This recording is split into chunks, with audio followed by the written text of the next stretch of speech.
ঠিক আছে। শেষে গুরু গৌরাঙ্গ এবং শেষে রাধা মাধবজিউর অশেষ করুণায় আজকে দ্বীপ্রহরকালে এই ভক্তগৃহে আমরা কিছু ভগবত কথা শ্রবণ সৌভাগ্য লাভ করেছি। ভক্তিরস্য ভজনম, গোপাল তাপনী উপনিষদে বলছেন যে ভক্তি একমাত্র ভজন।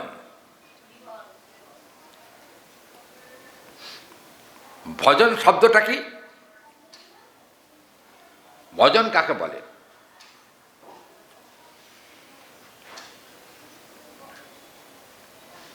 প্রীতিযুক্ত ভাবনায়াস্তদ ভজনম।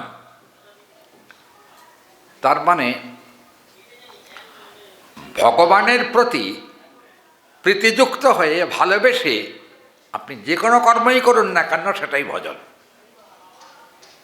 কিন্তু যদি ভগবৎ পাদপদ্মে প্রীতি না থাকে সেটা তখন ভজন হবে না। দেখব ওই জন্য গোপাল তাপনী উপনিষদে বলা হচ্ছে ভক্তিরস্য ভজনম। একটা কথা কি জানেন, ভালোবাসাটা কিন্তু ভক্তি মার্গেই আছে, জ্ঞান মার্গে নাই, যোগ মার্গে নাই। জ্ঞান মার্গে যম, নিয়ম, আসন, প্রাণায়াম এসব কথা বলা আছে জ্ঞান মার্গে, কিন্তু এর সঙ্গে প্রীতির কোনো সম্বন্ধ নাই, ভালোবাসা নাই সেখানে। ভালোবাসবে কাকে সেটাকে ঠিক করতে হবে। কার সঙ্গে ভালোবাসা হবে? যার হৃদয়ে আছে তার সঙ্গে ভালোবাসা করতে হয়, যার হৃদয়ে নেই তো ভালোবাসা কী করে? কি মায়েরা, কথা ঠিক নাকি? ভালোবাসা কোথায় থাকে? মাথায় থাকে, পায়ে থাকে, হাতে থাকে না, ভালোবাসা তো হৃদয়ে থাকে। তাহলে যে ভগবানের হৃদয়েই নাই তা সেই ভগবানকে ভালোবাসে কী করে? শাস্ত্রে এখানে বলেছেন ভক্তিরস্য ভজনম কেন যদ ইহামূত্র ইহা ত্যাগাদিকং সর্বস্যম জ্ঞানাদিকং প্রচক্ষতে। এখানে বলছেন যে জ্ঞান মার্গ আর যোগ মার্গে ভজন শব্দটা নাই, ওরা তপস্যা বলে, ভজন নাই। কারণ জ্ঞান মার্গে বা যোগ মার্গে ভজন নাই একথা কিন্তু 100 ভাগের ভেতরে 100 ভাগই সত্য। কারণ জ্ঞানী যোগের উপাস্য তত্ত্ব কি? জ্ঞানী যোগের উপাস্য তত্ত্ব হলো ব্রহ্ম আর পরমাত্মা। এদের কিন্তু হৃদয় নাই। জ্ঞানী যোগের কিন্তু হৃদয় নেই, ওদের কিন্তু রাগ আছে, কামনাও কখনো কখনো দেখা যায়। কিন্তু ভক্তিমার্গের সাধক যারা, তাদের কিন্তু ক্রোধ নেই। চৈতন্য চরিতামৃতে বলা হয়েছে কৃষ্ণ ভক্ত নিষ্কাম অতএব শান্ত, ভক্তি মুক্তি সিদ্ধিকামী সকলই অশান্ত। তার মানে কৃষ্ণ ভক্ত নিষ্কাম, সেই জন্যই কিন্তু শান্ত, চঞ্চল নয়। আর ভক্তি মুক্তি সিদ্ধিকামী সকলই অশান্ত। ভোগকামী যে, মুক্তিকামী যে, পরমাত্মাকামী যে, এরা কিন্তু সবই কিন্তু এদের প্রীতি নাই, ভালোবাসা নাই, আন্তরিকতা নাই, এগুলো কিন্তু এদের মধ্যে নাই।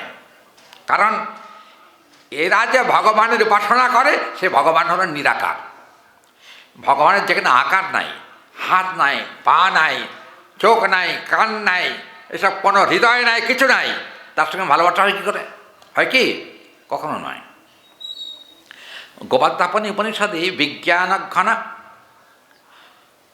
আনন্দ ঘন, সচ্চিদানন্দিক রসে গোপাল তাপনী উপনিষদে ভক্তির সংজ্ঞা দেওয়া হচ্ছে। প্রথম হলো বিজ্ঞান ঘন। বিজ্ঞান যে, যার মধ্যে বিশেষ জ্ঞান আছে সেটার নাম হলো বিজ্ঞান। জ্ঞানের যে জ্ঞান সেটা হলো অমূলক। যোগীর যে জ্ঞান সেটা কিন্তু অপরিচ্ছন্ন। কিন্তু ভক্তের যে জ্ঞান, সে জ্ঞানটা হলো পবিত্র। ভক্তের জ্ঞান কিন্তু তার ভক্তের জ্ঞানের সঙ্গে যোগী জ্ঞানীর জ্ঞানে কখনো তুলনা করা যাবে না।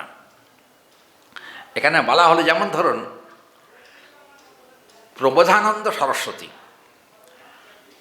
প্রবোধানন্দ সরস্বতী 10,000 সন্ন্যাসী শিষ্যের গুরু, 10,000, সব কিন্তু ত্যাগী, একটাও গৃহস্থ নাই। 10,000 সন্ন্যাসী শিষ্যের গুরু প্রবোধানন্দ সরস্বতী মহাপ্রভুকে নিমন্ত্রণ করেছিলেন নিজেদের সভাতে। মহাপ্রভুকে প্রবোধানন্দ সরস্বতীবাদ বলছেন যে, শোনো শোনো চৈতন্য, একটা কথা বলি, তুমি তো আসলে ভারতী সম্প্রদায়ে দীক্ষিত, ভারতী সম্প্রদায়। আমি তোমাকে বলছি, ভারতী সম্প্রদায় কিন্তু উত্তম সম্প্রদায় নয়। চৈতন্য চরিতামৃত দেখুন, ভারতী সম্প্রদায় হয় মধ্যম সম্প্রদায়। মধ্যম সম্প্রদায় বাবা তুমি দীক্ষা নিয়েছ, কাজটা ভালো করো নাই। কারণ কাজ ভালো করো নাই, এটার জন্য বলা যে একটা কথা তোমার জেনে রাখা ভালো, উত্তম পোশাক পরা ভালো, উত্তম খাওয়া দাওয়া করা ভালো, উত্তম বাড়িতে বাস করা ভালো, উত্তম জায়গায় বেড়ানো ভালো। কিন্তু চৈতন্য, তুমি এখনো উত্তম জায়গায় পৌঁছাতে পারো নাই। মহাপ্রভুকে বলছেন, তুমি এখনো উত্তম জায়গায় পৌঁছাতে পারো নাই।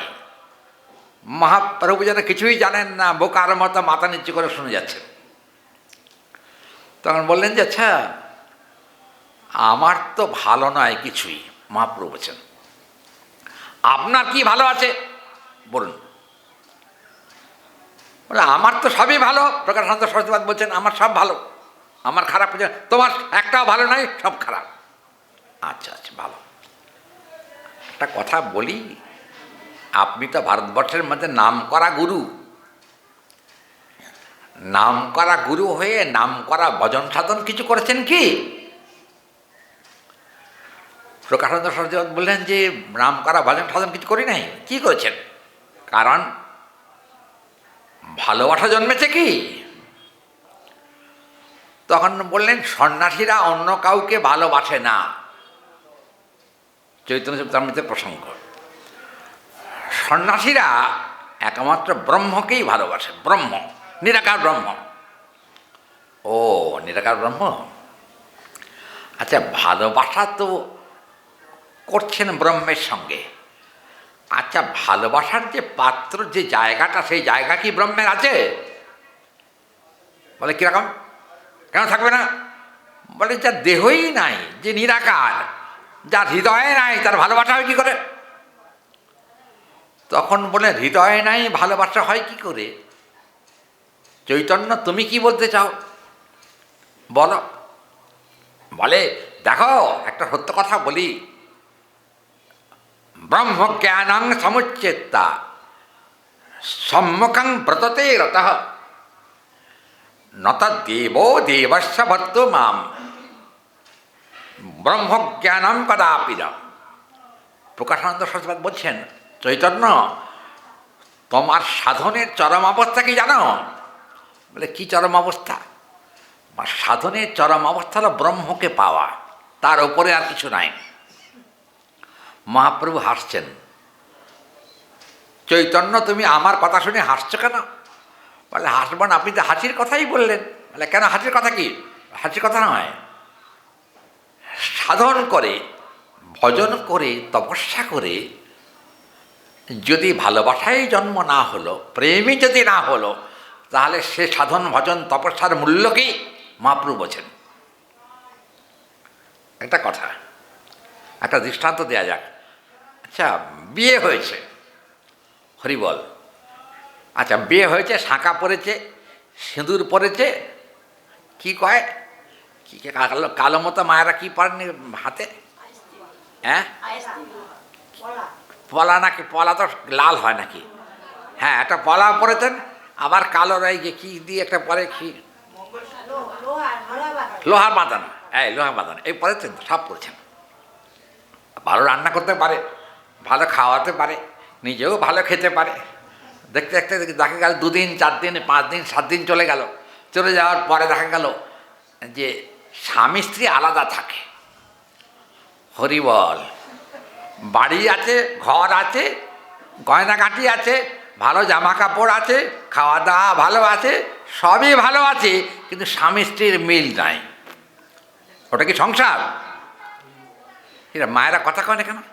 ওটা সংসার কি? না, সংসার নয়। সংসার কখন হয় দেখবেন, মায়েরা একটু কথা বলুন, আস্তে বাঁচতে। আচ্ছা, একটা কথা হলো, সংসারটা হয় কখন? সঙের ভেতর থেকে যে সারটাকে বেছে নিতে পারে, সেটা হলো সংসার। সংটা কি? যে যা নয় সেটাই সাজা, তাকে বলে সং। কি ঠিক নাকি? আচ্ছা, আপনারা বলুন তো, আপনারা গোবিন্দচরণে যখন যাবেন তখন কি আপনাদের শাড়ি পরা থাকবে, না আমাদের ধুতি পরা থাকবে? কি পরা থাকবে? কি বাবা, মরে গেলে কি পরিয়ে চিতায় তোলা হয়? কি কথা কয় না? কিছু পরায় কি? সব শেষ। চিতার উপর তুললে একটা বস্ত্র উপরে আচ্ছাদন দিয়ে দেয় বটে, কিন্তু আচ্ছাদনটারও আগুন যখন লাগে তখন সে আচ্ছাদনও থাকে না, সেটাও পুড়ে যায়। যেমন ভজন আমরা যারা করি তাদের খেয়াল রাখতে হবে যে আমরা জ্ঞানমার্গ বা যোগমার্গের সাধক নই, আমরা ভক্তিমার্গের সাধক। কারণটা কি? ভক্তিমার্গের সাধকদের বৈশিষ্ট্যই হলো, তা দেখবেন মহাপ্রভু বলছেন চৈতন্য চরিতামৃতে, আমি কৃষ্ণ পদ দাসী, তারে আমি বড় ভালোবাসি, গোবিন্দ চরণ মোর সার, প্রেমানন্দ যদি হয় তার সঙ্গে নাহি ভয়, সদা করে শিহরি কীর্তন, দোহাত তুলিয়া সবে প্রেমানন্দে হরি রবে, সকলে মিলিয়া করে সদা সম্যক ভোগ ত্যাগ করি সবে, আপনে নিবেদন তরি গোবিন্দ চরণ সবে কহে। এখানে বলছেন, দেখবেন ভক্তের জীবনে কৃষ্ণচরণ ছাড়া আর কিছু নাই। দেখবেন বৈষ্ণবদের কিন্তু তিনটে চরণ সার, ঠিক নাকি? এক হলো গুরুচরণ, দুই হলো বৈষ্ণব চরণ, তিন হলো গোবিন্দ চরণ। এই তিনটি চরণে কিন্তু সার। দেখবেন সারং সমাশ্রিতমেবং সংদৃশ্যন্তে সদা ভবান, গোবিন্দ চরণ সর্বস্যম আত্মনিবেদনং ভবেৎ। এখানে বললেন গোবিন্দ চরণই হলো সকলের সার। একটা কথা বলি, আমরা যাকে গুরু বলি, গুরুরও কিন্তু একটা সার আছে। কি সার? বলে গুরুর দেখুন একটাই চরণ মূলত দাঁড়াচ্ছে। গুরুদেবের সার কি? বলে গোবিন্দ চরণ। বৈষ্ণবের সার কি? গোবিন্দ চরণ। ভক্তের সার কি? গোবিন্দ চরণ। গোবিন্দ চরণ ছাড়া কিন্তু আর কিছু নাই। কলিযুগে কার চরণ সার বাবা? হ্যাঁ, অবতার সার, গোরায় অবতার, কেন না ভজিলি তারে, করে নির্বাস গেল না পিয়াস, আপন কর্ম ফেরে। চিন্তা করুন, কর্মফল এমনই, বুঝেছেন? কখনো কখনো পুকুরের ধারে থাকলেও জল খেতে পাওয়া যায় না। পাওয়া যায়? করে নিরে বাস, পুকুরের ধারে বাস করে, কিন্তু গেল না পিয়াস, পিপাসা গেল না। কারণ কি? আপন কর্ম ফেরে।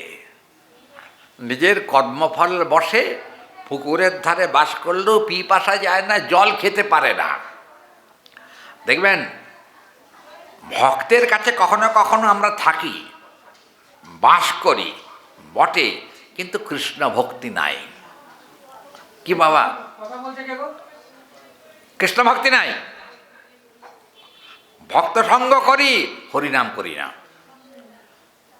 ভক্ত সঙ্গ করি, কিন্তু কোনো গ্রন্থাদি অধ্যয়ন করি না, অনুশীলন করি না, শ্রবণ করি না। কী লাভ হচ্ছে তাদের? বৃত্তাঙ্গ ভবত্তমেব নৈনম হরিনাম কীর্তনাৎ সদা আরাধা পাদবদ্ধং যদি পরনেন ভাসি গোবিন্দ চরণম সর্বম জীবনং হি সমাপ্যতে। দেখুন, গোবিন্দ চরণ যদি একমাত্র আশ্রয় হয় সকলের, তাহলে কিন্তু তার আর কোনোদিন দ্বিতীয়বার মাতৃগর্ভে আসার সম্ভাবনা থাকে না। তবে কি সার করতে হবে একজনের চরণ। প্রসঙ্গত আমি মেদিনীপুরে গেছিলাম পাঠ করতে, মেদিনীপুরে, বুঝছেন। এখন এক বাড়িতে গেছিলাম, যে বাড়িতে পাঠ করতে গেছিলাম সে একটা ভক্ত বাড়ি, কিন্তু পাঠ করতে গিয়ে আমার মনটা খারাপ হলো। কী জন্য খারাপ হলো জানেন? দেখতে পাচ্ছি উনি কৃষ্ণের থেকে তার স্বামীকে বেশি প্রাধান্য দেন, গোবিন্দের থেকেও স্বামী বড়।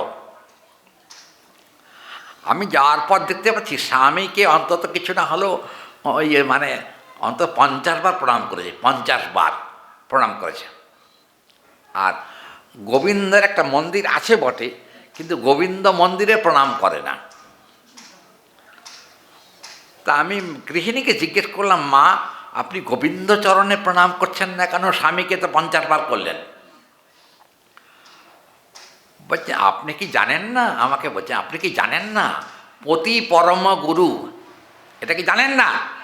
হ্যাঁ, পতি পরম গুরু জানি। পতিকে গিয়ে জিজ্ঞেস করতো তার গুরুকে। উনি বলেন তা তো কোনোদিন জিজ্ঞেস করি নাই। স্বামীকে জিজ্ঞেস করি যে আমি আপনাকে 50 বার প্রণাম করলাম, আপনার গুরুকে, আপনি তার গুরুকে কতবার প্রণাম করেন? তা জিজ্ঞেস করিনি একবার।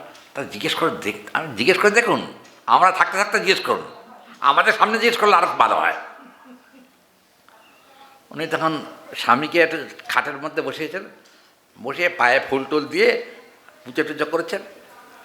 কিছুক্ষণ পর দেখি ওর মেয়েটা, বুঝেছেন, এতগুলো তুলসী নিয়ে এসে বাবার পায়ে দিয়ে দিল, বুঝেছেন। আমি বলে এই বেটা পাষণ্ড, কী করছিস? কার পায়ে তুলসী দিচ্ছিস? জানিস না গোবিন্দ চরণ ছাড়া অন্য কোন জায়গায় তুলসী দেওয়া উচিত নয়? বলে মা বলেছে গোবিন্দের থেকেও স্বামী বড়। হরি বল, গোবিন্দের থেকে স্বামী বড়? আমি ঠিক আছে। এইবার স্বামীকে জিজ্ঞেস করলাম, স্বামীকে আমি জিজ্ঞেস করলাম আপনি যে গোবিন্দের থেকে বড়, এই তত্ত্বটা ওনাদেরকে শেখালো কে? উনি বলেন আমি তো বাবা এরকম শেখাই নাই। তাহলে নিচ্ছেন কেন? পায়ে তুলসী নিচ্ছেন কেন? এত বড় ক্ষমতা কার হলো? করতে গেল পায়ে তুলসী নিচ্ছেন? লজ্জা করুন আপনার, আপনি স্বামী হয়ে বসে আছেন। তখন উনি বললেন যে না ওরা তো করে, ওদের ভক্তিকে আমি নষ্ট করতে চাই না। বা বা বা খুব ভালো, ওনাদের ভক্তিকে নষ্ট করতে চাই না, তার মানে বুঝেছেন কি? বসে বসে পুজো খাবো কিন্তু নিজে কিছু করবো না। সারাদিন ধরে কি করেন আপনি? কয় আমি আর কি করব, আমার তো আর কোনো নাম ধাম কিছু নাই, কারণ ওই নাম আমি করি, হরে কৃষ্ণ নাম করি না, আর ওই কালী নামও করি না, শিব নামও করি না, কোনো নামই করি না। আর কী নাম করো? বলে আমি নিজের নাম নিজে করি। হরি বল, নিজের নাম নিজে করছে। কি পাষণ্ড দেখুন। মানব জীবন পেয়েছে, গলায় মালা নাই, কপালে তিলক নাই, বুঝেছেন, মানে যাকে বলা হয় পাষণ্ড মত। একে ধর্মমত বলা যায় না, পাষণ্ড মত বলা হয়। আমি বললাম যে আপনি এক কাজ করুন না। বলে কি? আপনি কালকের থেকে সকালে স্নান করে গোবিন্দের চরণে দুটো পুষ্প তুলসী অর্পণ করুন, তাহলে আপনার মঙ্গল হবে। উনি বললেন আমাকেও গোসাই কইছে তুলসী আর ফুল দেবার যদি দরকার হয় তাহলে গুরুরেই দিও, অন্য কাউরে দিও না। কারণ এই যে গোবিন্দের থেকে গুরু বড়, ওদেরকে শুনিয়েছেন, গোবিন্দের থেকে গুরু বড়। গোবিন্দের থেকে যদি গুরু বড় হয়, গুরু কার ভজন করেন? হরি বল, গুরু কাজ ভক্তগণ গুরু কার ভজন করেন? গোবিন্দ ভজন করেন। তো তার কী করে বড় হলো? গোবিন্দ থেকে গুরু বড় হলো? এটা কখন উচিত না, এটা চিন্তা করতে হবে। গুরুদেবও কিন্তু গোবিন্দ সেবা করেন, গুরুদেব যদি গোবিন্দ সেবা না করেন তাহলে তিনি গুরু পদবাচ্য নন। আপনারা আমার রাগ করুন না যাই করুন, শাস্ত্র বাক্য যেটা সেটা বলতেই হবে। আচ্ছা, তো উনি তো হরিবল পাঠের মধ্যে বিরক্ত করবেন না। আর এখন পাঠাতে হলে কী দরকার? পাঠ শুনছেন, পাঠ শুনুন। আচ্ছা দেখুন, আর একটা কথা হলে এখানে বলছেন ভক্তির, আমার বক্তব্য যেটা, ভক্তিরস্য ভজনম। কাকে ভজন করবেন? বিজ্ঞান ঘন, আনন্দ ঘন। এখানে বলা হয়েছে সচ্চিদানন্दैক রসে। যে ভগবান বিজ্ঞান ঘন তার ভজন করুন, যে ভগবান আনন্দ ঘন তার ভজন করুন, আর যে ভগবান সচ্চিদানন্দময় পুরুষ তার ভজন করুন। তিনটে বিশেষণ দেওয়া হয়েছে। বিজ্ঞান ঘন পুরুষকে, যার ভিতরে বিশেষ জ্ঞান আছে, কিন্তু যার জ্ঞান নাই, গম্যি নাই, কিচ্ছু নাই, তার ভজন করার কোনো দরকারও নাই। বিজ্ঞান ঘন, আনন্দ ঘন। আচ্ছা আপনারা বলুন না, এখানে এমন কোনো সংসার, এমন কোনো ব্যক্তি আছে নাকি যে জীবনে সারা জীবনটা তিনি আনন্দ করেই কাটিয়েছেন, কোনোদিন দুঃখ হয়নি? এরকম আছে কেউ? কি রে মা, আবার ঘাট নাচ্ছেন কেন? আছে এখানে? আপনারা সংসার করছেন, সংসারে কি সবসময় সুখ দুঃখ নাই? অবশ্যই আছে। এই কথা যদি বলেন দুঃখ তাহলে মিথ্যে কথা বলছেন। দেখুন, এই বিজ্ঞান ঘন, আনন্দ ঘন। আনন্দ ঘন কে? আনন্দ ঘন দিব্যত বৃন্দারণ্য কল্পদ্রমাধব শ্রীমদ রত্নাকর সিংহাসনস্থৌ শ্রী শ্রী রাধা শ্রী গোবিন্দ দেব্যৌ পৃষ্ঠালিভীষেব্য মনৌ স্মরামি। কে আনন্দময় পুরুষ? কৃষ্ণই একমাত্র আনন্দময় পুরুষ। আনন্দ একটা কথা দেখবেন, গোবিন্দ কৃষ্ণ লীলার কথা যদি শোনেন তাহলে দেখুন, গোবিন্দের যত লীলা আছে সব লীলাই কিন্তু আনন্দময়, দুঃখ নাই সেখানে। যেমন ধরুন ব্রজলীলা, মায়েরা জানেন তো ব্রজলীলা কতদিন হয়েছিল? হরি বল, কার জানা আছে বলুন তো দয়া করে। বৃন্দাবন লীলা কতদিন হয়েছিল? কি ভক্তরা একটু বলুন, দরকার, আপনার তো অনেক পুরনো শ্রোতা। কতদিন বৃন্দাবন লীলা হয়েছিল? কি মা, ক বছর? 10 বৎসর 8 মাস হয়েছে বৃন্দাবন লীলা, বৃন্দাবনে। মথুরা লীলা, মথুরা লীলা বেশি সময় হয়নি। কবজয়া কিম নাম রূপম অধিকম, মানে কবজার সঙ্গে যখন বিহার করেছিলেন ভগবান, তখন কিন্তু অল্প সময়ে বিহার হয়েছিল। কথাটা হলো সেখানে কিন্তু বেশি দিন নয়, বছর 7 ছিলেন ভগবান। আর গোবিন্দ মোট কতদিন জগতে লীলা করেছেন? হ্যাঁ না মা, 108 নয়, 125 বৎসর। কিন্তু মজার কথা শুনবেন, 125 বৎসর গোবিন্দের লীলা হয়েছিল, সমস্ত লীলা, সমগ্র লীলা। কিন্তু গোবিন্দের চুলও পাকে নাই, দাড়িও পাকে নাই। গোবিন্দ কিন্তু সর্বদাই নবকিশোর নটবর, সর্বদাই। এই জগতে কৃষ্ণ ছাড়া আর কোনো ভগবান আছে কি এমন? কি বলেন? নৃসিংহদেবের কিন্তু দাড়ি গোঁফ ছিল, ছিল না? নৃসিংহদেবের দাড়ি গোঁফ ছিল, কিন্তু ভগবান মৎস্যদেবের কোনো দাড়ি গোঁফ ছিল না। মৎস্যদেব, মৎস্য, কূর্ম, বরাহ, রাম, নৃসিংহ, পরশুরাম। পরশুরামের কিন্তু দাড়ি পেকেছিল, পরশুরামের। ওই জন্য সে 16 আনা ভগবান নয়, ওই জন্য তাকে বলা হয়নি। কিন্তু একটা মজার কথা, ভগবান নারায়ণের কিন্তু দাড়ি গোঁফ না, নাই। আর কার দাড়ি গোঁফ নাই? কোন ভগবানের নাই দাড়ি গোঁফ? বাবা, গোবিন্দের কথা বাদ দিয়ে মহাপ্রভুর কাছে গেলে কি করে হবে? মহাপ্রভুর দাড়ি গোঁফ ছিল না এ কথা ঠিকই, কিন্তু কৃষ্ণেরও দাড়ি গোঁফ ছিল না। 125 বছর বয়সও তাকে কিন্তু নতুন কিশোর যখন, তার তখন যে সময়টা, সেই রকম কালে তাকে দেখতে যেরকম থাকে 125 বৎসরও গোবিন্দকে ঠিক সেরকমই দেখতে ছিল। বুঝছেন? ভাগবত আপনারা তো অনেক শুনেছেন, গোবিন্দের দাড়ি কামানোর কথা কোনোদিন ভাগবতে আছে কি? নাই, হতে পারে না। স্বয়ং ভগবান যিনি হন তার দাড়ি গোঁফ হয় না, 1 নম্বর। আর দাড়ি গোঁফ কামাবারও কোনো প্রশ্ন আসবে না।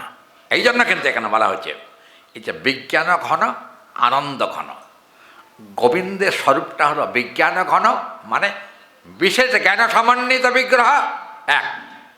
2 হচ্ছে আনন্দ ঘন। জানবেন কৃষ্ণ বিগ্রহে কিন্তু নিরানন্দ বলে কিছু নাই। কিন্তু একটা কথা, ভক্তের কিন্তু নিরানন্দ আছে। কি বাবা নাই মায়েরা? ভক্তের কিন্তু সবসময় আনন্দ থাকে না, কষ্ট হয়। আচ্ছা, গোবিন্দ যখন বৃন্দাবন ছেড়ে মথুরায় চলে যান, গোপীদের অবস্থা কি হয়েছিল বলুন তো? কান্না ছিল না? কি বলেন? একটা জানবেন, ক্রন্দনশ্চ সদা কীর্তন সম্যক সমতা বিভো মথুরা লীলয়া যাত্রায়াম অশ্রু মাত্র সারং ভাবে। তার মানে ব্রজগোপীদের শুধু চোখের জলটাই সার ছিল।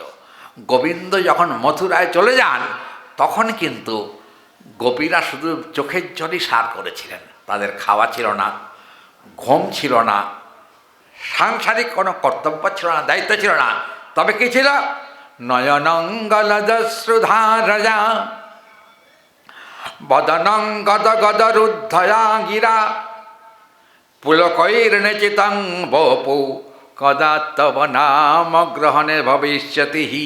একথা বলা হয়েছে মহাপ্রভু শিক্ষাষ্টকের 7ম শ্লোক। কি বলেন? যারা কৃষ্ণকে ভালোবাসেন তাদের চোখের জলই সার হয়। নয়নং গদশ্রুধার হয় বদনং গদগদ রুদ্ধয়া গিরা। তার মানে কথাটাও স্পষ্ট করে বলতে পারেন না। কেন পারেন না? মানে কৃষ্ণ বিরহে, কৃষ্ণ বিরহে তাদের বাক শক্তিটা রুদ্ধ হয়ে যায়। নয়নং গদশ্রুধারয়া বদনং গদগদ রুদ্ধয়া গিরা পুলকৈর নিচিতং বপু। তার মানে তাদের সর্বাঙ্গে এক অপূর্ব পুলক উদিত হয়। পুলকৈর নিচিতং বপু কদা তব নাম গ্রহণে ভবিষ্যতি। মহাপ্রভু বলছেন, আমার এমন সৌভাগ্যের দিন কবে হবে আমি নিরন্তর কৃষ্ণ বলে কাঁদব। নয়নং গদশ্রুধারয়া বদনং গদগদ রুদ্ধয়া গিরা। আমি আর কোনো কথা বলতে পারবো না, মানে বোবা নয়, কিন্তু বিরহের প্রাবল্য বসে সেখানে কিন্তু বাক শক্তিটা রুদ্ধ হয়ে যায়। আর কি হয়? নয়নং গদশ্রুধারয়া বদনং গদগদ পুলকৈর নিচিতং বপু। সর্বাঙ্গ কিন্তু পুলকিত হয়, রোমাঞ্চিত হয়।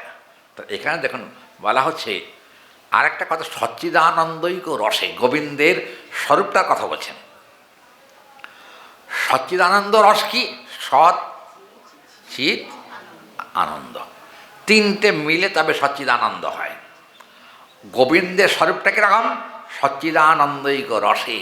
সেখানে কিন্তু কখনো কান্না নাই, দুঃখ নাই, ব্যথা নাই, কষ্ট নাই।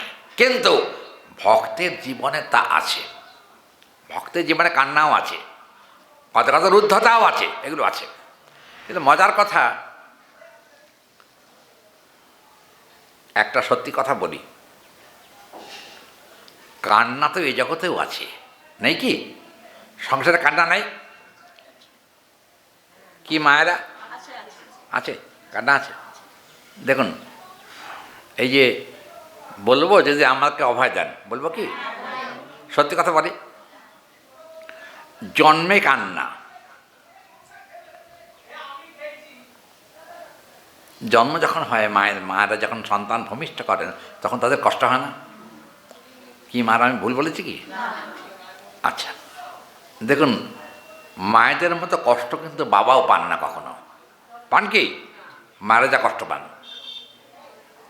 দেখবেন, মায়েদের কষ্টের সঙ্গে কষ্টে কিন্তু শেষ নাই, সারা জীবনই কষ্ট।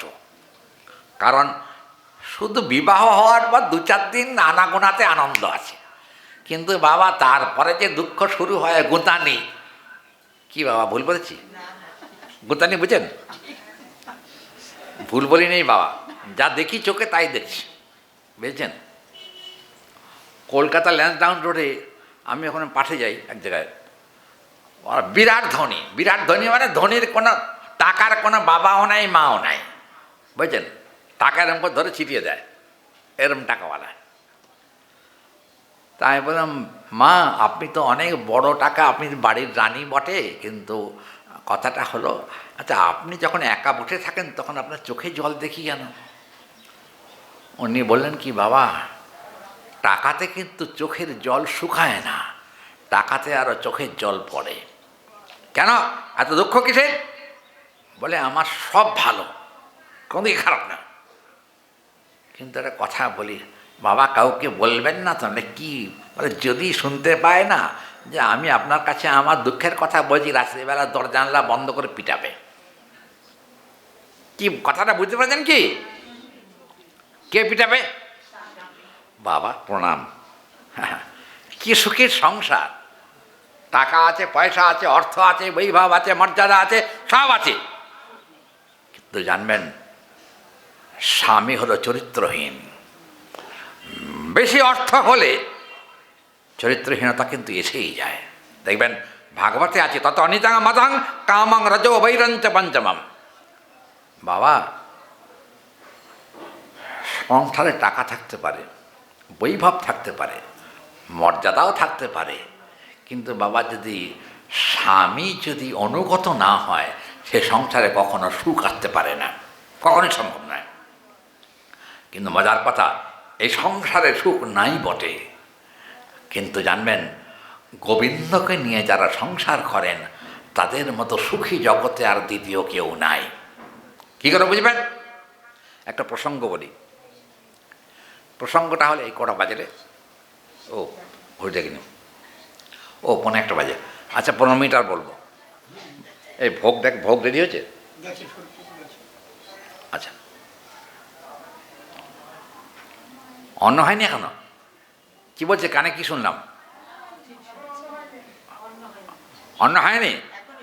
আমাদের তাহলে এখনো হরি কথা হয়নি। হ্যাঁ আচ্ছা শুনুন, তো অন্নটা হয়ে যাক, ভোগ লাগুক, তারপর আমি ছেড়ে দিচ্ছি। আচ্ছা দেখুন, অর্থ বিত্ত সম্পদ এগুলো কিন্তু বেশি থাকা ভালো নয়। মায়েরা বেশি থাকা ভালো কি?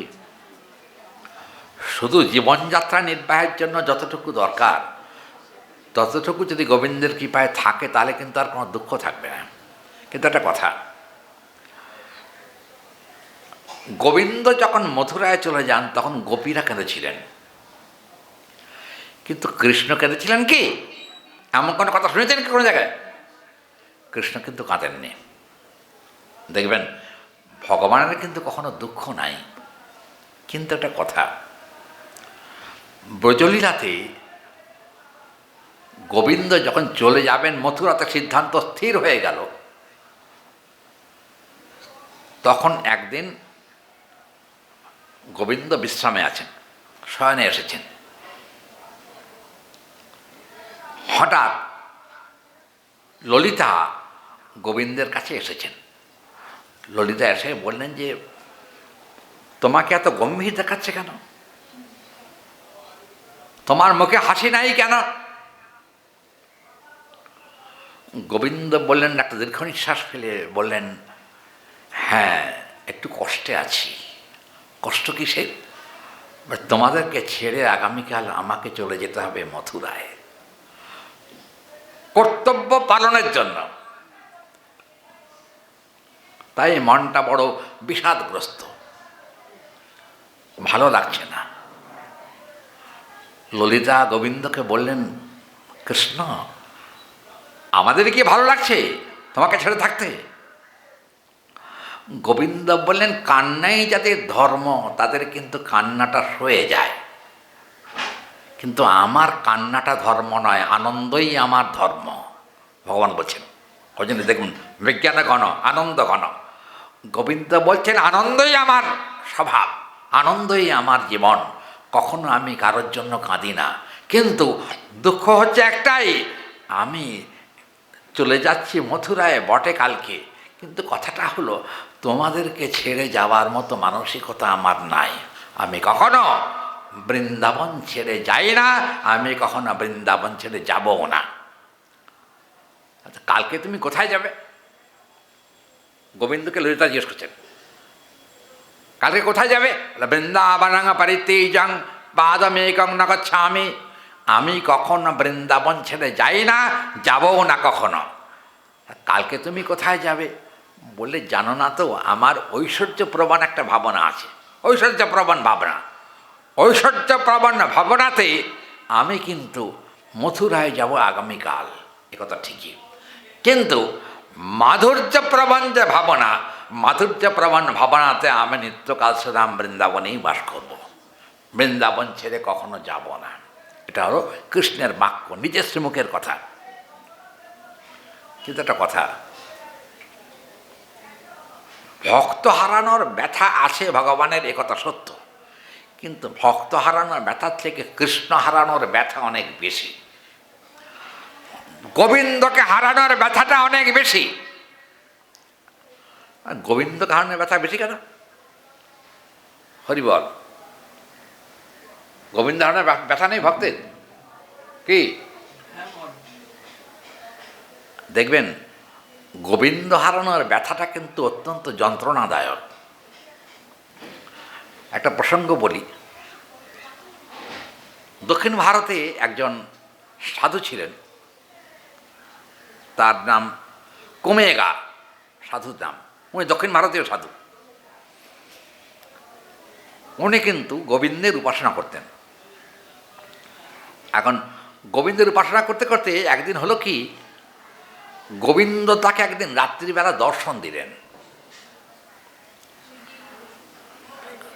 দর্শন পেয়েছেন যখন, দর্শনে আনন্দ পরিপূর্ণ হয়েছে। গোবিন্দ তখন যাবার সময় মাথায় হাত দিলেন কুমেগার, তার মাথায় হাত দিলেন। হাত দিয়ে মানে, তুমি কি চাও বলো? আনন্দভাবে থাকতে চাও? অর্থ চাও? বৈভব চাও? মর্যাদা চাও? বাড়ি গাড়ি চাও? কি চাও বলো, সব দেব। কুমেগা তখন কি বলেন জানেন? বলেন, প্রভু, অর্থবিত্ত আমি নিয়েও আসেনি, আর সেগুলো যাওয়ার সময় নিয়ে যেতেও পারবো না, কিছুই থাকবে না, সব শেষ। কিন্তু প্রভু, আমি এমন একটা জিনিস আজকে আমাকে দাও, জন্মেও যেন আনন্দ পাই, জীবনেও যেন আনন্দ পাই, আর মরণকালেও যেন দুই হাত তুলে প্রেম আনন্দে তোমার নাম করতে করতে চলে যেতে পারি, আর কিছু চাই না। তিনটে অবস্থা, জন্ম, জীবন আর মৃত্যু। জন্ম কিন্তু আনন্দ আছে, জানবেন, জন্মে আনন্দ নাই। প্রহ্লাদ মহারাজের যখন জন্ম হয়, তখন প্রহ্লাদ মহারাজের ভাগবতের টিকাতে রূপগোস্বামীপাদ বলছেন, প্রহ্লাদ মহারাজের জন্মগ্রহণ করার পর মা যে কয়াধু, তিনি কিন্তু কানে কানে কৃষ্ণনাম শুনিয়েছিলেন সদ্যজাত সন্তানকে, মানে প্রহ্লাদকে। আর একজন কৃষ্ণনাম শোনাতে এসেছিলেন, কে জানেন? প্রহ্লাদের জন্মের পর দেবর্ষি নারদ কৃষ্ণনাম শোনাতে এসেছিলেন সদ্যজাত সন্তানকে ভক্তি দান করবার জন্যে। এরকম প্রায় নারদজি আসতেন, এসে তাকে হরিনাম শোনাতেন। এখন একদিন নারদ প্রহ্লাদকে জিজ্ঞেস করছেন, না প্রহ্লাদ, কাচং বিচেন্নেতি শ্রবণৌ কথায়াম তত্র বা ভগবত তত্ত্বৈক বিষ্ণম। একটা কথা তোমাকে বলি প্রহ্লাদ, দেখো, সত্যি কথা শোনো, আনন্দময় পুরুষকে যতক্ষণ না পাওয়া যায় ততক্ষণে কিন্তু মানুষের জীবনে দুঃখ। কিন্তু একবার আনন্দময় পুরুষের সন্ধান পেয়ে গেলে চিরকালের জন্য তার কাছ থেকে বিদায় করে দুঃখ, দুঃখ আর তাকে কখনো যন্ত্রণা দেয় না। বলেন, ও আচ্ছা, তাহলে আনন্দময় বস্তুটা কি, কাকে পেলে দুঃখ চলে যায়? নারদ বলছেন প্রহ্লাদকে, হরিচরণ সর্বস্যাম গৃহ্ণত ভবতাভয়ম নিত্যম নিত্যং সূচয়তি চ কৃষ্ণ নাম কীর্তনম গোবিন্দ জন সর্বস্যাম প্রেমাদিকং বিবর্তনে। এখানে বলছেন গোবিন্দই যার জীবনের একমাত্র সার। কৃষ্ণ ছাড়া যিনি জগতে জীবনে মরণে জন্মে জন্মে আর কিছুই জানেন না, এরকম যদি কোনো ভক্ত থাকে তার জীবনে কখনো দুঃখ থাকে না। কারণ যদিও বা কখনো দুঃখ হয়, বিরহে যদি ভক্ত কাঁদে, তাতে কিন্তু কখনো জড়জগতের কষ্টের মতো নয়, তার থেকে উন্নততর কষ্ট দেখা যাচ্ছে। তার ভিতরে একটা বিরহের আনন্দও আছে। বিরহ কিন্তু শুধু দুঃখ নয়, বিরহ কিন্তু দুঃখের ভিতরে কান্না, সেটা কিন্তু পরম সুখপ্রদ, পরম আনন্দপ্রদ। ঠিক আছে, মহাপ্রভু রসাগ্রে নৃত্য করছেন পুরীতে। রসাগ্রে নৃত্য করতেন, করতে করতে এখন হলো কি, নৃত্য চলছে, কীর্তন চলছে। মহাপ্রভু 7 সম্প্রদায় কইল 24 গায়ন, তার মানে 7টি সম্প্রদায় মহাপ্রভু করেছেন। তার মধ্যে মহাপ্রভু করেন নর্তন, তার মানে মহাপ্রভু 7 সম্প্রদায় একসঙ্গে নৃত্য করছেন, একসঙ্গে। সকলের মনে একটা দুঃখ ছিল, কি জানেন? গৌর বুঝি আমার সম্প্রদায় আসবেন না। কারণ মহাপ্রভু তো একটা সম্প্রদায় কীর্তন করবেন, 10টা সম্প্রদায় যাবেন কী করে? এই নিয়ে মনে একটু মতান্তর হয়েছে, দুঃখ হয়েছে, কষ্ট হয়েছে ভক্তদের। গৌরসুন্দর সর্বান্তর্যামে, তিনি সবই জানেন। তিনি কি করলেন? সকলের দুঃখ মোচন করলেন একসঙ্গে। হঠাৎ প্রবল যখন নাম সংকীর্তনের একেবারে ঝড় চলছে, সেই সময়তে প্রেমানন্দে বিভোর হয়ে গেছেন সব ভক্তগণ। হঠাৎ দেখেন তাদের বাম দিকে, সকলের বাম দিকেই নিঃশ্বাস পড়ছে গরম গরম। কে আমাদের বাম দিকে নিঃশ্বাস ফেলছে? কে? হঠাৎ 7 সম্প্রদায়ের যত ভক্ত ছিল সকলে তাকিয়ে দেখেন মহাপ্রভু একসঙ্গে একই সময়ে 7 সম্প্রদায় আবির্ভূত হয়ে সকলের সঙ্গে প্রেমানন্দে হরি বলে নাচছেন।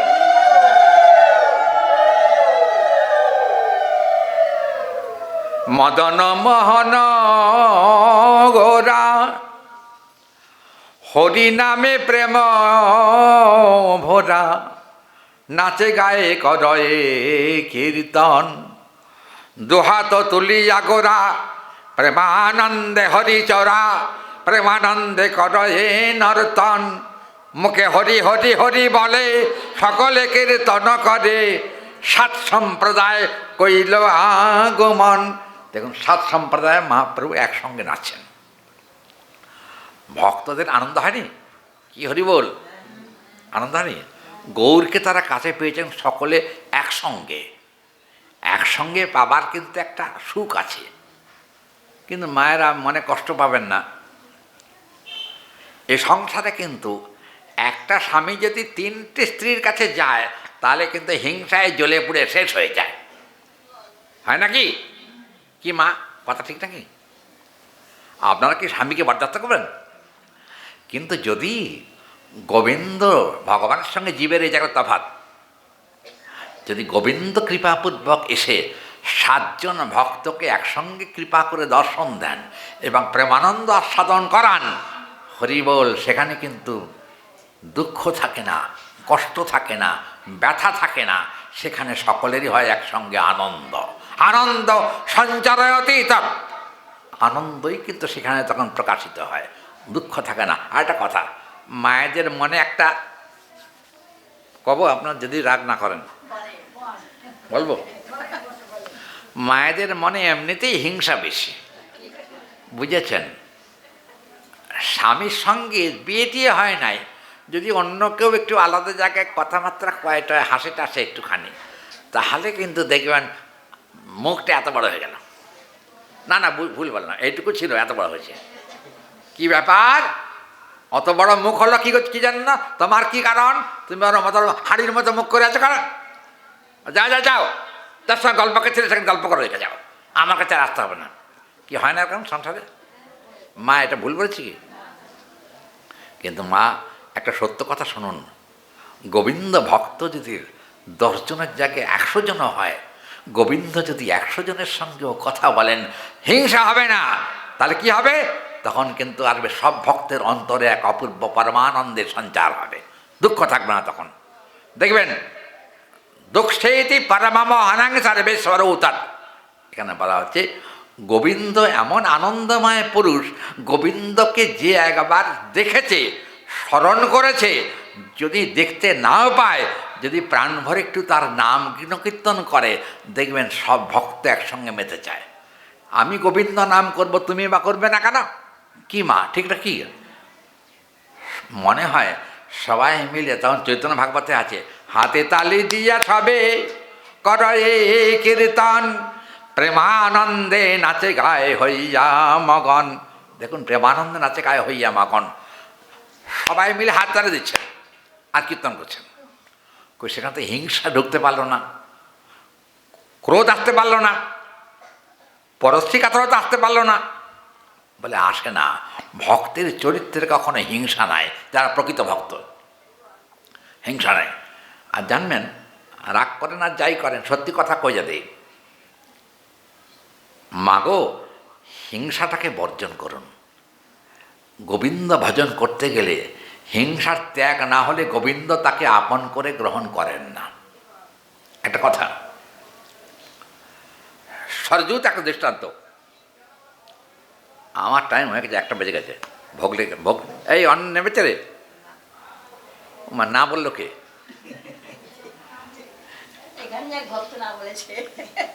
না না, তাহলে কি আমি পাঠ ছাড়বো নাকি? হ্যাঁ, স্বরূপ কোথায়?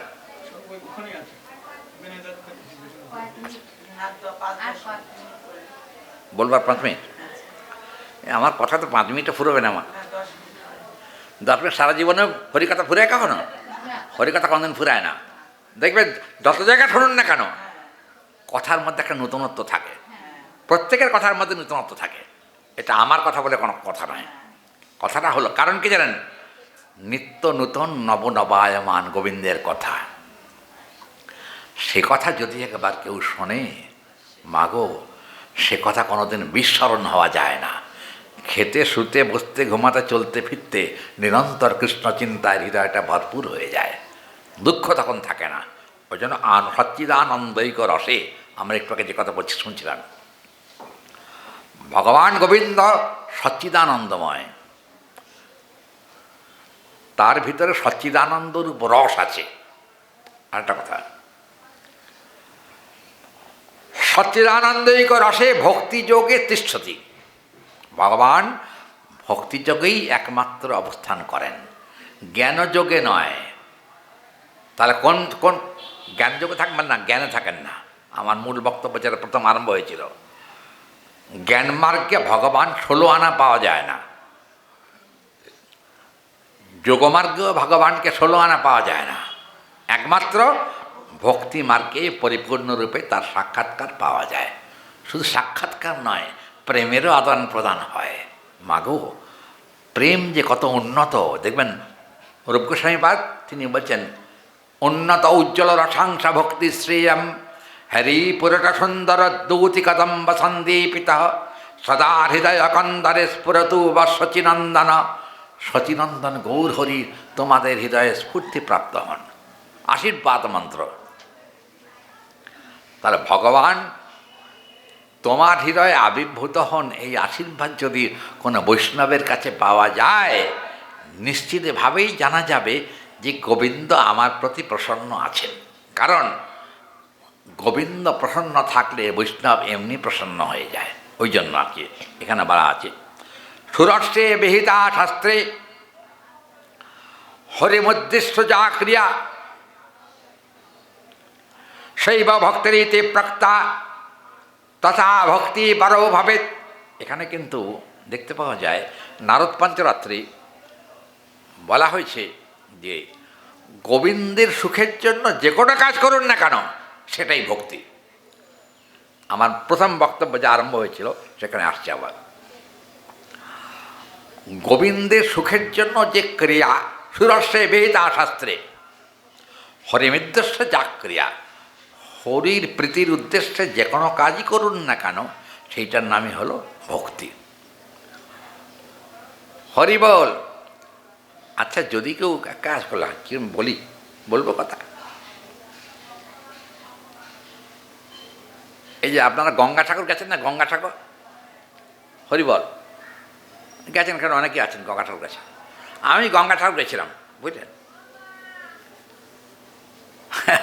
দেখবেন গঙ্গাসাগরে যারা গেছেন তারা দেখবেন বহু রকম সাধু দেখা যায়, বহু রকম দেখা যায়। তো একজন সাধু দেখি একটা লাঠির মধ্যে হাতটাকে দিয়ে এর মধ্যে বসে আছে। তা আমি সাধু বাবাকে, বাবা হাতটা লাঠি দিয়ে ধরে বসে আছে কেন? উনি বলেন ওইটাই আমার ভজন সাধন, কারণ আমি হাতটা ভগবানকে দিয়ে দিয়েছি, এই হাতে আর অন্য কোনো কাজ করবো না। বেশ ভালো তো, হাতটা দিলেন, তাহলে বুকটা দিলেন না? বুক না দিলে হাত দেওয়া যায় কি ভক্তগণ? বলেন আগে হাতটা তো দেই, তারপরে দেখা যায়। বুকটা দেওয়া খুব কষ্ট। গোবিন্দকে বাবা সব দেওয়া যায়, হৃদয়টা দেওয়া যায় না, খুব কষ্ট। তাই আগে হাত দিয়ে দেওয়া অভ্যাস করছি। তা বাবা ওই ওনার কাছে হাত দিয়েছে দেখলাম, আরেকজনের কাছে গেলাম, গিয়ে দেখি চোখ বুজিয়ে বসে আছে। হ্যাঁ, ও বাবা চোখ বুজিয়ে বসে আছো কেন? একটু চোখ মেলে তাকিয়ে আমার দিকে তাকিয়ে আমাকে ধন্য করো। তো বললো কি, আমি তাকাবো না। কেন? আর আপনার ভজনটাকে, ওনার হাত দেওয়ার ভজন, আপনার কি দেওয়া ভজন? আমাকে বলল যে আমার ভজন কি জানেন? বলে কি? সাধু বাবা বলছে আমার ভজন হলো, আমি ছোটবেলা থেকে খুব ঘুমোতে ভালোবাসি, এই জন্য চোখ আর খুলি না, যত পারি ঘুমতে ঘুমিয়ে নে। চোখ যদি বজিয়ে থাকতে থাকতে যদি মরণ এসে যায় তখন কী করবেন? চোখ খুলবেন কি? উনি বলেন না আমি খুলব না। গোবিন্দ যদি এসে বলেন যে আমি এসেছি বেটা একবার চোখ মেলে তাকিয়ে দেখ, তাও তাকাবো না। কেন? ওটাই আমার ভজন। আরে বেটা কার সুখের জন্য ভজন করছিস? যার সুখের জন্য ভজন করছিস তিনি যদি চোখ খুলতে বলেন খুলবি না, বলেন না আমার ভজন নষ্ট হয়ে যাবে, খুলবে না। আচ্ছা কী সাধু লোক বলুন তো বাবা, এই কী সাধু, কী ধরনের সাধু বলুন না? আমরা হাজার হাজার বছর ধরে তপস্যা করছি গোবিন্দকে চোখ মেলে একবার প্রাণ ভরে দর্শন করবো বলে, আর উনি চোখ বন্ধ করে রেখেছেন, চোখ খুলে কাকে দেখবেন? মানে আমি কাউকেই দেখতে চাই না, তাহলে কী করবো? চোখ বন্ধ করে থাকা আমার ভজন। বাবা কি ভজন সাধন বাবা, তপস্যা আমি তো বুঝি না কিছু। আচ্ছা, ওইখান থেকে আরেকজনের কাছে গেলাম, আর এক সাধু। তিনি দেখি পাটাকে এইখানে তুলেছেন, এইখানটা তুলে বসে আছেন। अरे बाबा ये आपका चरण इधर में कैसे आया? बोले अरे आया, आ गया, यहाँ हमको उपासना है, भगवान को लिए हम पैर दे दिया, गोविंद के सब दे दिया। তা আমি বললাম বাবা আপনার কি আর কোনো অঙ্গ প্রত্যঙ্গ নাই, সেখানে পাটা গোবিন্দকে দিলেন? হ্যাঁ হরিবল, উনি পা দিয়েছেন গোবিন্দকে। তাই বলে বাবা आपका हाथ नहीं है, मुख भी नहीं है, चोख भी नहीं है, आपका कुछ नहीं है, हृदय भी नहीं है, आपका हृदय नहीं है, वो गोविंद को देना की कोई जरूरत नहीं है, बताइए प्रधान भाई। बोले बाबा एक साथ में सब जब गोविंदों को दे देगा तो हमको क्या रहेगा? কথা বুঝলেন কি? হিন্দি কথা তো। আমি যদি সব একসঙ্গে দিয়ে দিই তাহলে আমার কি থাকলো? আরে ওরে বেটা সাধু, হ্যাঁ গোবিন্দকে সব দিবা না তো দিবাটা কি?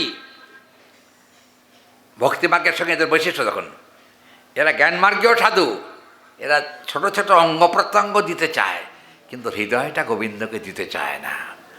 ভক্তিমার্গের বৈষ্ণবদের ভক্তদের বৈশিষ্ট্য হলো হাত পা চোখ কান নাক মুখ সব একসঙ্গেই আসবে যদি আগে আমি হৃদয়টা গোবিন্দ চরণে দিয়ে দিতে পারি। গোবিন্দ চরণে সর্বস্বের ভিতরে হৃদয়টা কিন্তু মূল। দেখবেন হৃদয়ে দিলে সব দিয়ে দেওয়া হয় না ভক্তগণ? কথা ঠিক না? বলবো একটা কথা, আমি সোদপুরে গেছি পাঠ করতে, সোদপুরে আমার একটা অভিজ্ঞতা হয়েছে, তিক্ত অভিজ্ঞতা, বুঝছেন? পাঠটাট হয়ে গেছে। পাঠের পর এক মহিলা আমার কাছে এসছেন, বুঝলেন? আপনারা কিছু মনে করবেন না, সত্য ঘটনাগুলো বলছি, ভজনটা কত কঠিন। ওই মহিলা এসে আমাকে বললেন, বাবা কি হয়েছে? বাবা বলে জিভ কেটেছে।